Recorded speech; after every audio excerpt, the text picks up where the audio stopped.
บายดีน้องเองมีชื่อว่านางมุชิดาแก้วจันทร์มาจากบ้านโนนศิลาเมืองหนองบุกแขวงคำม่วน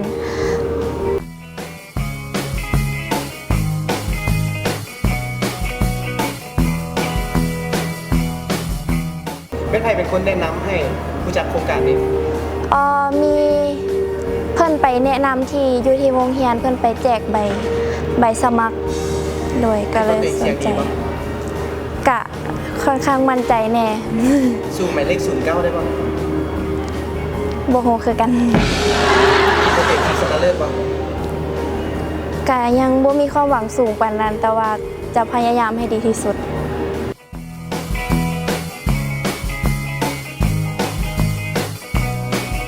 กะฝาก TKK 70เด้อ